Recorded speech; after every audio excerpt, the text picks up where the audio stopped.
Hello dear students, welcome to my channel judiciary with Rashmi. आज के video में हम भारतीय दंड संहिता 1860 के अध्याय 16 में धारा 339 सेक्शन 339 और उससे आगे की धाराओं के बारे में पढ़ने वाले हैं। सदोष अवरोध और सदोष परिरोध के विषय में धारा 339 और आगे की धाराओं में बात की गई है। भारतीय दंड संहिता की जो धारा 339 है वह सदोष अवरोध को परिभाषित करती है। धारा 339 के अनुसार देखते हैं, जो कोई किसी व्यक्ति को स्वेच्छया ऐसे बाधा डालता है कि उस व्यक्ति को उस दिशा में जिसमें उस व्यक्ति को जाने का अधिकार है, जाने से निवारित कर दे यानी रोक दे, वह उस व्यक्ति का सदोष अवरोध करता है, ऐसा कहा जाता है। इसके लिए अपवाद है कि भूमि के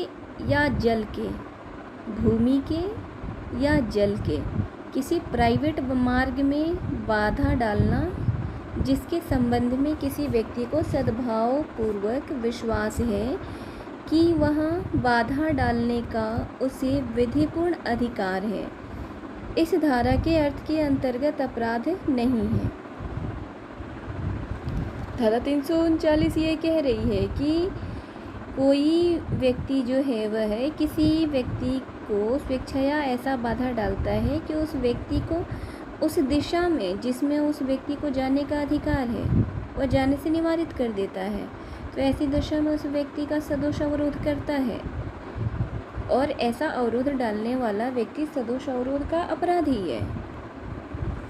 किंतु भूमि या जल के किसी प्राइवेट मार्ग में बाधा डालना जिसके संबंध में किसी व्यक्ति को सद्भावनापूर्वक विश्वास है कि वहाँ बाधा डालने का उसे विधिपूर्ण अधिकार है, जो बाधा डाल रहा है उसे विधिपूर्ण अधिकार है, तो प्राइवेट मार्ग में बाधा डालना इस धारा के अर्थ के अंतर्गत अपराध नहीं माना जाएगा।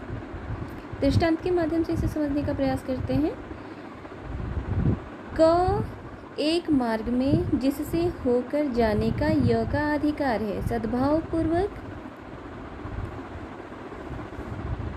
यह विश्वास न रखते हुए कि उसको मार्ग रोकने का अधिकार प्राप्त है, बाधा डालता है। यह जाने से ये द्वारा रोक दिया जाता है। क यह का सदोष अवरोध करता है। तो इस प्रकार सदोष अवरोध के बारे में जो पढ़ा उसमें आवश्यक तत्व क्या निकल के आ रहे हैं। पहला यह कि एक व्यक्ति का स्वैच्छिक अवरोध हुआ है या किया गया है। दूसरा तत्व, वह अवरोध ऐसा होना चाहिए कि उस व्यक्ति को किसी भी दिशा में आगे बढ़ने से रोकने को, जिसमें आगे बढ़ने का उसका अधिकार है, जिस मार्ग में उसे आगे बढ़ने का अधिकार है, उस मार्ग में उसे किसी भी दिशा में आगे बढ़ने से रोक दिया जाए। तो ये दो आवश्यक तत्व धारा 339 के अनुसार सदोष अवरोध का अपराध होने के लिए जरूरी है। सदोष अवरोध धारा 339 में परिभाषा आपने देख लिया।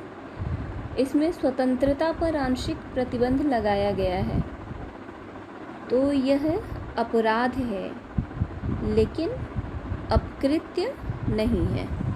अपराध है लेकिन अपकृत्य नहीं है। इससे संबंधित एक वाद है लल्लू प्रसाद वर्सेस केदारनाथ का। इस वाद में भवन स्वामी ने किराएदार द्वारा लगाए गए ताले के अलावा स्वयं भी एक ताला लगा दिया। किराएदार जो कि परिवादी हुआ प्रवेश से वंचित हो गया।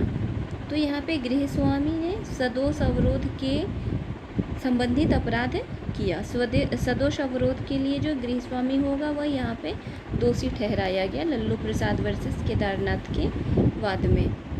एक इब्राहिम का भी प्रकरण हुआ। बस के चालक ने सड़क पर बस को इस प्रकार खड़ा किया कि पीछे से आने वाली बस आगे बढ़ने से निवारित हो गई। तो यहाँ पे यह बताया गया कि अभियुक्त चालक सदोष अवरोध का दोषी है। और सदोष अवरोध जो धारा 339 में अपराध घोषित किया गया है, इसके लिए दंड की व्यवस्था धारा 341 में की गई है। सदोष अवरोध के लिए दंड, जो कोई किसी व्यक्ति का सदोष अवरोध करेगा वह सादा कारावास से, सदोष अवरोध के लिए सादा कारावास की सज़ा निर्धारित की गई है, जिसकी अवधि 1 मास तक की हो सकेगी, या जुर्माना जो कि 500 रुपये तक का हो सकेगा। दोनों से दंडित किया जा सकता है। विजय कुमार बनाम SR राव 1996 का यह वाद है, जिसमें सदोष अवरोध के अपराध के लिए बताया गया कि यह आवश्यक है कि जिस व्यक्ति को किसी दिशा में जाने से निवारित किया गया, उस व्यक्ति का उस दिशा में जाने का अधिकार होना चाहिए।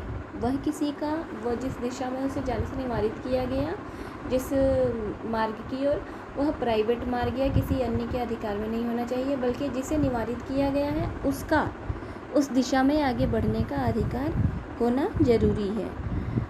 तो इस प्रकार धारा 339 और 341 समझ लिया। धारा 340 देखते हैं हम, जो सदोष परिरोध के विषय में बात करती है।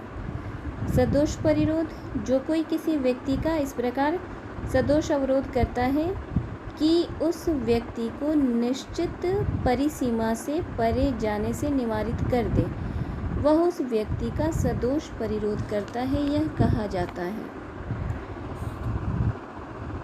दृष्टांत के माध्यम से समझ सकते हैं। य को दीवार से घिरे हुए स्थान पर प्रवेश कराकर क उसमें ताला लगा देता है। इस प्रकार यह दीवार की परिसीमा से परे किसी भी दिशा में नहीं जा सकता। तो यहाँ पे क ने य का सदोष परिरोध किया है। परिरोध क्या हो गया? परिसीमा के भीतर उसे रोक देना। दृष्टांत ख समझते हैं। क एक भवन के बाहर जाने के द्वारों पर बंदूकधारी मनुष्यों को बैठा देता है और य से कह देता है कि यदि वह भवन के बाहर जाने का प्रयत्न करेगा तो वे जो बंदूकधारी मनुष्य बैठे हुए हैं बाहर, वो य को गोली मार देंगे। तो यहाँ पे क ने य का सदोष परिरोध किया है। और सदोष परिरोध की परिभाषा जो धारा 340 में दी गई है, इसमें निश्चित सीमा से परे जाने से निवारित किया जाता है। धारा 340 के तहत जो सदोष परिरोध की परिभाषा हमने समझी, उसके अनुसार जो आवश्यक तत्व निकल के आ रहे हैं वो ये कि एक व्यक्ति का गलत अवरोध अवश्य हुआ हो ऐसे केस में, और ऐसा अवरोध उस व्यक्ति को कतिपय निश्चित परिसीमा के परे आगे बढ़ने से रोका गया हो, और संपूर्ण अवरोध अवश्य होना चाहिए, आंशिक नहीं, आंशिक रूप से अवरोध नहीं। सदोष परिरोध के लिए संपूर्ण अवरोध जरूरी है। तो धारा 340 जो सदोष परिरोध की परिभाषा बता रही है, इसके लिए दंड की व्यवस्था धारा 342 में की गई है। धारा 342 यानी सेक्शन 342 सेक्शन आईपीसी का सदोष परिरोध के लिए दंड की व्यवस्था करता है। और सदोष परिरोध के दोषी के लिए किसी भी भांति के कारावास से जिसकी अवधि 1 वर्ष तक की हो सकेगी, या फिर जुर्माना जो कि 1000 रुपये तक का हो सकेगा, या दोनों से दंडित किया जाएगा। और धारा 343 सेक्शन 343 3 या अधिक दिनों के लिए सदोष परिरोध किए जाने के अपराध के विषय में 2 वर्ष की अवधि के दंड या जुर्माना या दोनों से दंडित किया जाएगा के विषय में बात करती है। धारा 344 जो है वह 10 या अधिक दिनों के लिए सदोष परिरोध अगर किया जाता है तो ऐसे परिरोध करने वाले व्यक्ति को अधिक 3 वर्ष तक की अवधि के कारावास या जुर्माना से दंडित किया जा सकेगा। धारा 345 बताती है ऐसे व्यक्ति का सदोष परिरोध जिसके छोड़ने के लिए रिट निकल चुका है। अगर ऐसे व्यक्ति का परिरोध किया जाता है तो धारा 345 के अनुसार ऐसे व्यक्ति का सदोष परिरोध जिसके लिए छोड़े जाने के लिए रिट निकल चुका है ना। जो कोई यह जानते हुए किसी व्यक्ति को सदोष परिरोध में रखेगा कि उस व्यक्ति को छोड़ने के लिए रिट सम्यक रूप से निकल चुका है और वह किसी अवधि के उस कारावास के अतिरिक्त जिससे कि वह यह धारा अध्याय 16 की किसी अन्य धारा के अधीन दंडनीय हो, दोनों में से किसी भांति के कारावास से जिसकी अवधि 2 वर्ष तक की हो सकेगी से दंडित किया जाएगा। धारा 346 सेक्शन 346 गुप्त स्थान में सदोष परिरोध के अपराध के विषय में बात करती है, जिसके लिए 2 वर्ष तक की अवधि के कारावास से दंडित किए जाने की बात करता है। धारा 347 यह संपत्ति उद्यापित करने के लिए या अवैध कार्य करने के लिए मजबूर करने के लिए सदोष परिरोध का अगर कोई अपराध करता है, कोई सदोष परिरोध का दोषी बनता है तो उसे 3 वर्ष तक की अवधि या जुर्माना दोनों से 3 वर्ष तक की अवधि और जुर्माना से दंडित किया जाएगा। और धारा 348 जो है वह सम स्वीकृति उद्यापित करने के लिए या विवश करके संपत्ति का प्रत्यावर्तन करने के लिए सदोष परिरोध के अपराध के विषय में बात करती है और 3 वर्ष तक की अवधि के कारावास और जुर्माना से दंड की बात करती है।